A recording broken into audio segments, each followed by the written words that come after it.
Welcome back, guys, to the Wind Down with Toya T, where we do a recap and review of Insecure Season 4. Today we're doing the finale, Episode 10, Lowkey Lost. And I had to start off the video with a drink because, whoo, gosh, why?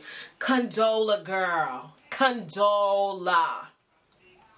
What did I tell you last episode? What did I tell you? Did I not say you better not be pregnant? Did I not say you better not be pregnant? It's so bad, I had to dress like I'm coming to a funeral. This is what it is. This is the funeral for Issa and Lawrence's relationship. This is the memorial service. This is my funeral look. Okay, they're going to be a whole bunch of slow singing and flower bringing because Lawrence's phone kept ringing and Condola told him that she's pregnant. Ugh. Gosh. Whew, I'm going to tell y'all right now, I didn't write no notes and I didn't rewatch it because I didn't want to make my blood pressure go up. I am so angry. But let's get into this. Before we begin, I'm going to take another sip. I had to forego the wine this time. I had to go like I'm at a repast at a Caribbean funeral. This is some straight rum right here with a little bit of ginger ale. This is some Cuban rum because I needed it. I needed it. And so let me take a drink. This is going to be a little bit different because, again, I didn't write any notes. I'm just going off the top of my head. And we're just going to get into the topics that happened. So let's begin. Okay.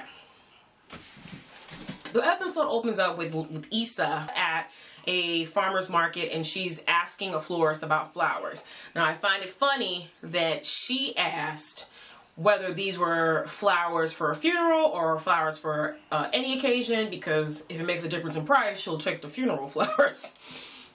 And I find that funny because by the end of the episode, it really was a death of all the happiness that we had, culminating all the way up to this episode. So we see her at the farmer's market. She meets up with Lawrence. It's all good. They're so cute together, so wonderful. Just taking the last bits of their relationship, rekindling magic. He tells her he got the job in San Francisco. She's happy for him. And he's like, so what does this mean for us? And she told him, like I have always been saying, that he should take a job and they'll do long distance. The flight from LA to San Francisco is only 45 minutes. I've been saying an hour, but it's 45 minutes. It's a really short flight. You go up, up for a couple seconds and then you're down. She could drive. They could make it work. It was looking so great. She told him that she wanted to make it work because she is happy. He makes her happy. And she is very much committed to this new part of their relationship. And he's like, okay, I want this to work too. And I said, thank God, yes. But it couldn't stay happy, could it, right? So for Molly girl, I told you that Andrew was going to break up with her ass, right? So before we get there, Molly takes Andrew to a work event. And you can tell that she's told him a lot about her coworkers. They were playing a game where he had to look around the room and based off of how the people are acting and dressed to guess which one of her coworkers they are. So he was able to pick out Torian because he's wearing like a turtleneck and is making some kind of weird motion. So he's like, that's definitely Torian. And that was really funny. It was cute. At the same time, you see that one of her coworkers, one of the new associates, comes up to Molly and tells her that they're going to have an after party at this bar. And Molly automatically says, yeah, we're coming, without even consulting Andrew. And Andrew, is like, well, I was cool with just this. I'm not really into going to another spot. Like it's been a long day and I just want to end after this. But then Molly talks him into, well, I'll make the DJ play some music and you can count it as a work event too. And of course, Andrew, like he always does, he decides to compromise and go and do what Molly wants to do.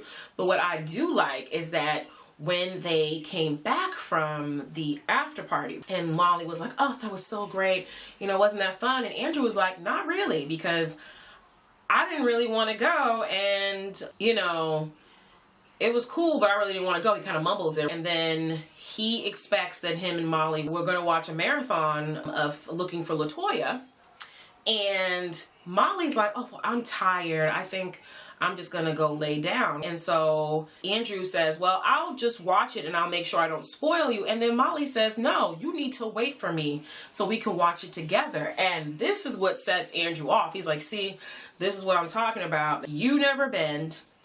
We always do things on your schedule. If it was my work event and I wanted to do something afterwards, it would have been a whole big thing. But because it was you and I have been so compromising in this relationship that it wasn't a big thing because I didn't make it a big thing. But I know that it would never be the same way if it was the opposite because you never let shit go. And I was like, yes, Andrew. I was just sitting there just waiting. I know that's bad. That's probably my karma. Okay, my beautiful relationship between me, Issa, and Lawrence came to an end because I was wishing bad on Molly and Andrew's relationship. But before they could even get into the conversation, right, you get a phone call. And, oof, it wasn't quite the way that I pictured it would be, but we finally did touch on the topic of Tiffany going through postpartum depression. We had seen it from when she went to the block party where she was like so uninterested in being around the baby. When they went to go visit, where she was just like, yeah, you know, just, you know, you take her, you change her, Derek. I'm just gonna sit here and sip my wine, and I haven't slept, and all this other stuff. So what ends up happening is that Kelly keeps calling Molly as she's having this argument with with Andrew, and she finally picks it up because Kelly called like 3 times in a row. She picks up the phone, and then they find out that Tiffany's missing. They go over to Derek and Tiffany's place. All of them are there. Her, Kelly, Issa, and Derek. They're all pretty much trying to figure out how to find Tiffany. So it turns out Tiffany went to the movies, and she did not come home. She told Derek that she checked into a hotel and it didn't give him any information and turned off her phone. He was, of course, very concerned because he can't find his wife. And from what he said in this episode, he knows that she was going through postpartum depression, but I think he really didn't push it. He really didn't try to address it. He felt like maybe she would get over it and things would work out well, but it didn't. So it turns into a full-on Scooby-Doo gang investigation where they're going all over the place trying to find Tiffany. They call the police, but the police say it has been 24 hours, so they can't do anything. So the whole gang ends up going to the movie theaters where Tiffany was and showed her picture to a whole bunch of people.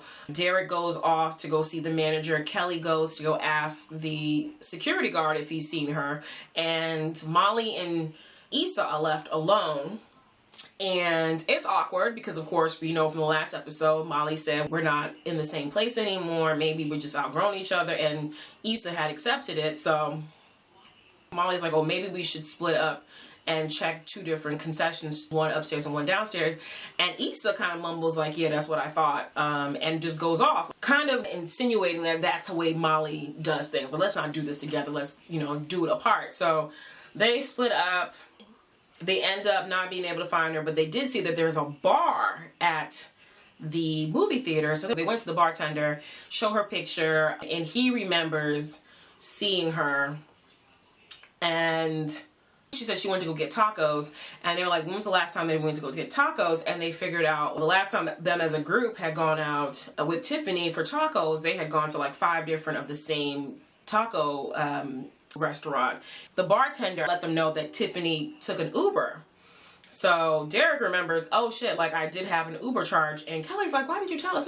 It's important information that you had an Uber charge. Obviously you didn't take the Uber, so show us the information. And he found out that it was $6.43. And I love that Issa was able to figure out from the cost of the Uber ride, the location of where Tiffany went to. Because she's like, let's look at the closest locations of this taco place and how much money it costs. That's the one that is around the corner because that's a really short ride. That's about 1.5 miles in terms of Lyft rides. So I love that she was able to use her Lyft driver knowledge to help figure out where the next location for them to go. It really is like the Scooby Gang, like they're following the clues and trying to solve the mystery, which was real cute, but kind of jarring because it was very different than how the other episodes were. Like all of a sudden we have a mystery episode, which seemed to come out of nowhere because we never got more information about Tiffany and her postpartum depression. And if you weren't picking up on the fact that she is suffering with postpartum depression, you would just be like, why is Tiffany missing? So they end up going to the taco place, and they were able to get the worker to let them look at the footage. They saw that she was there. They definitely confirmed that. And from the security footage, we saw that she took the bus. And they were like, where was she going on the bus? That's one. And they figured it had to be a hotel along the bus route since she didn't take another Uber after the taco place. So they call a bunch of the hotels while they're on the bus. The bus ride is funny. This guy is trying to get Kelly's attention and said, oh, my inner black woman looks just like you. I was surprised she didn't punch him in the face. Because one, she's worried about her best friend. And two, that was just inappropriate. Like, dude, what the hell? Your inner black woman? You a white man? Shut the fuck up. They figured out that she's staying at the Sheraton. So they are trying to get off the bus. They pass the Sheraton. The bus driver refuses to let them off the bus because he said, legally, I can't let you out anywhere between my stops. They're trying to argue with him to let them off at the red light because you're not going anywhere. What ended up happening was Kelly, to the rescue, saw the button that says open and close. He said, don't hit it. She hit that button. They got off the bus. Now, what happened next, I did not see coming. The bus driver saw the police across the street and actually called the police on him. The police comes over. Everyone got off the bus. The white dude, and apparently he was with some friend. And the police asked them what's going on and automatically go to Issa and her friends. Like, what did you do? Da, da, da, da. And the two white people are like, oh, these people right here were harassing the bus driver. They were attacking him. And the police were about to get real in there. Thank God Molly pulled out her lawyer card. Okay, she said, I'm Molly Carter. I'm an attorney. And started asking them questions like, why is it that you automatically came and talked to us and not to them? And one of the white cops was like, not me, not today. He did not want to. You were about to lose your job. You about to lose your job. You about to lose your job. Because you are arresting me for nothing. I know my beat is off, but I love the remix of it.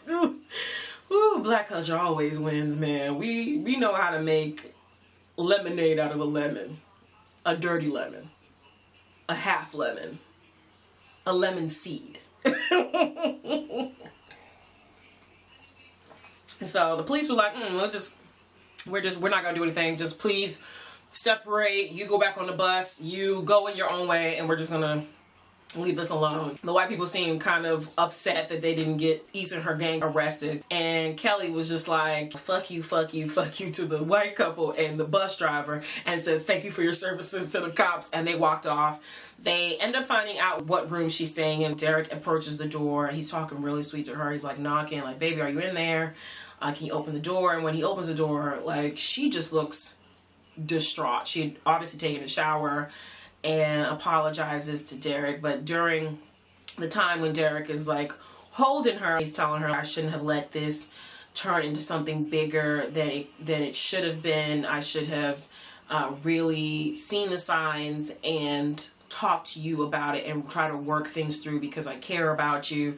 And as he's saying this is paralleling Issa and Molly's relationship and how their rift really could have been worked out if they did exactly what Derek said that he should have done for Tiffany in regards to her postpartum depression and her having this break, this mental break. So they look at each other, but nothing really happens there. But you can see that they both took in, like, our problem is so trivial compared to what Derek is going through with Tiffany, but it still applies. So I liked that part. After that, Molly goes to Andrew's house and Issa goes back to her apartment. Now Molly with Andrew, this is where he finally broke up with her ass, because he was leading up to it. It was a fight. He was telling her how everything is on her schedule. Even the thing with his brother, there's just a lot of stuff going on. Andrew puts out there how hard it is to be in a relationship with her, which is funny because that's what she said to her therapist about him. Molly pointed out that both of them had never been in a relationship that long, but Andrew came back and said, is this really what you want? You're saying that you want to do all this work and go to therapy together and talk things out and change your schedule and change this behavior, but is it worth it? Like, what are you fighting for? Do you want to be in this relationship? In Molly's face, I was just waiting for her to say no.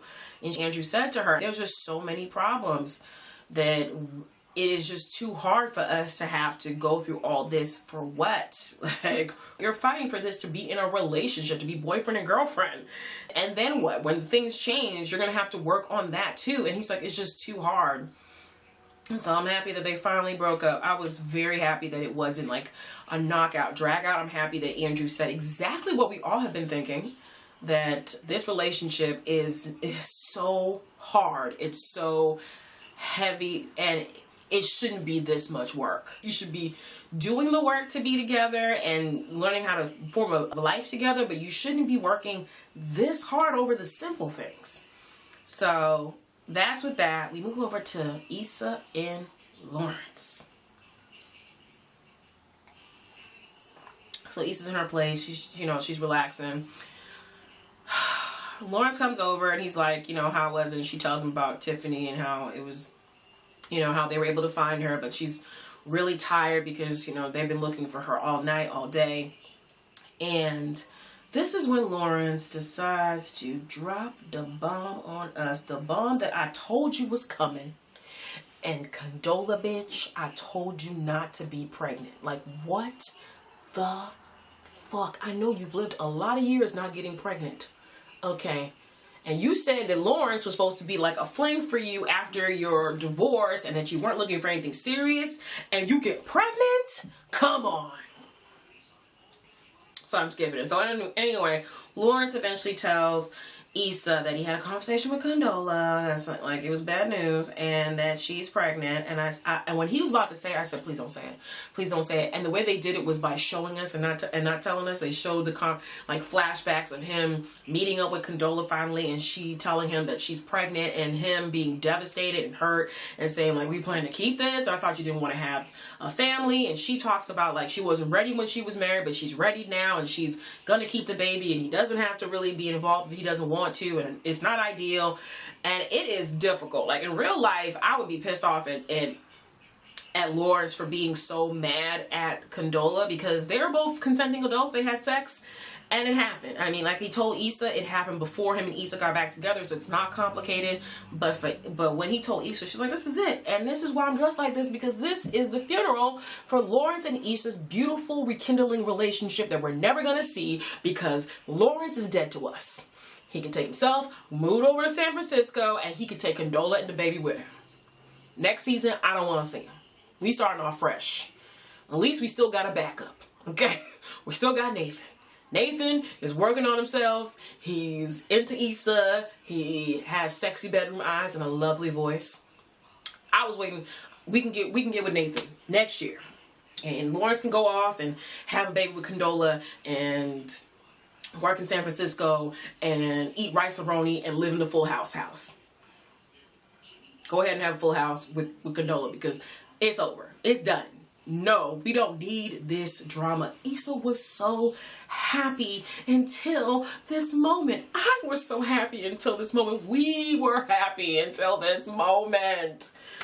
Why, Condola? Why? Why are you breaking up our happy home? This house cannot be a home because of you. This is the end. We are bringing the flowers, and we are slow walking and singing. Meet me at the crossroads for Issa and Lawrence's relationship. This is done. I don't want no stress in Issa's life, especially when she was so happy coming up to this point. She was so happy. She was even considering moving to San Francisco and getting new friends and starting off her business in San Francisco. She said if things work out between us and it still goes good, you know, I could end up moving to San Francisco with you and we can start our life together. And this is all over. Over. It's over now. It's over. Okay. Over now. Ooh. So mad, Condola girl. Come on. Are you serious? Like, in real life, I would be so mad at the way that Lawrence reacted to Condola telling him that she was pregnant, because they were both consenting adults. They were in a relationship. They didn't use protection, obviously, and she got pregnant. And that's the consequences of doing that kind of stuff. But in the insecure world, I'm pissed. I'm pissed. They're going to be looking for Condola next. They're going to be looking for Condola next, okay? Because she ain't going to be on this show no more, and she ain't going to be in the vicinity of what I'm watching. Because why would you mess up our relationship? Oh, my gosh. Why did you come back with this tired the game storyline? This doesn't always happen. I always love how they keep it real, but this is not like a common thing that you get back with your ex and all of a sudden he has some other chick pregnant. That doesn't happen that often. I know of situations like this, but it's not like that is what always happens. Like, why are you going to bring back that storyline from the game? I didn't like it then, and I don't like it now. When Melanie and Derwin were getting back together, and it was so great, and he loved her, and she loved him, and they got over the whole cheating thing, and then all of a sudden Janae called and said, I'm pregnant, and then it just completely went off rails when they moved over to BET, and then they had baby mama drama, and Melanie was doing a DNA test on the baby, and Derwin was mad, and she couldn't get pregnant. Like, no, I did not want to see it again, but they brought it back. I'm so happy. We're not going to see another season until next year because I can't do it. I can't do it. I couldn't rewatch it. I'm not rewatching this last episode. If you want to watch this episode and you haven't seen it, watch everything up until the last 10 minutes and then come for the last minute. Just fast forward. As soon as you see Lawrence and Issa in her apartment, just fast forward until you see Issa at the end with Molly. So she meets up with Molly at the Ethiopian restaurant. And this is what brings them together. The whole Tiffany being missing and what Derek said, Molly having Andrew break up with her, Issa having to end things with Lawrence, because that's what I'm assuming what she did, and then finally sitting down and talking and going over their issues because they realize at the end of the day, they have each other. They're sisters. They're sister friends. And everything that they have been fighting over is trivial when they need each other right now. So I do appreciate that they came back together at the end. I didn't expect it. I thought they would not be friends and we would pick up next season and see them trying to work things out. But no, that's not what happened. What happened is that Condola bitch, ooh girl, we're going to be looking for you next season. I'm telling you, we're going to be looking for you next season.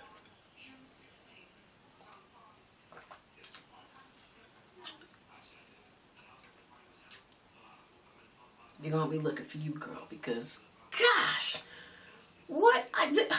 I wished her well. I told her to go off with Nathan. He's a good guy and run into the sunset. But the good thing about all this is that we still have Nathan at the end. So next season, after we have already kicked Lawrence to the curb and we've gotten over the whole him moving and the pregnancy and him trying to know, when we have completely remove Lawrence from our life, we can move on to Nathan. I mean, he's still interested. He said he was still interested. He had showed Issa that space that she can use for her wellness pop-up. Like, he's still going to be around. He's going to be around to console her through this. And hopefully she takes the shoulder that he's offering. And we start a new relationship. We rekindle a relationship with Nathan. Not immediately, because that's a rebound. But, like, with some space. At least we still got a good guy like Nathan, because it's done with Lawrence. It's done. I'm over it. It's dead. It's gone. It's put in the casket. We're going to have we have the slow singing and the flower bringing because his phone rang and Condola told him that she's pregnant and he's got to go. And with that, that's all I got to say about this season. I didn't see it coming. I don't know where they're going next season. I hope because I know it's going to take them a while to be able to actually film. They're probably not going to be able to film until next year. So hopefully they take this time to write a good season 5, a long season 5. Can we get 13 episodes, 15 episodes? If you want to keep it at 30 minutes, give us more episodes. Give us a good 15. Not 20. 20 is a lot. But give us a good 15. A 12. Give us 12. Give us just 2 more episodes. Write a good thing. And make sure that Issa is happy. Because we all like seeing Issa happy. Every single person I talked to loved seeing Issa happy. I was happy to see Issa happy. So happy to see Issa happy. And then this happened. Like, oh my gosh. Come on. Come on. So I don't know if they're going to go with the next season. But at least we got a year. At least I got a year to cool off. So when we come back fresh. I hope when they pick up, it's a year later. A year later, not just a couple months after the last season. No, a year later. I want a full year. I want Lawrence to already be in San Francisco. Him having a baby. He can send the announcement. We don't got to see it. You can find out through Tiffany and Derek because they're still friends with him. But he gone. And I want to see Issa flourishing in her business, friends with Molly again, and building a new relationship with Molly where she's not the shit friend, where they're both grown together. I want to see Molly in therapy next season. I want to see Tiffany and that baby and her having gone through her postpartum depression and coming out better, and her and Derek buying a house. I want to see Kelly being Kelly. Okay, I want to see more of Kelly. And that's all that I asked for next season. I hope that I get that because this season was wow. And I'm just going to take another drink of this because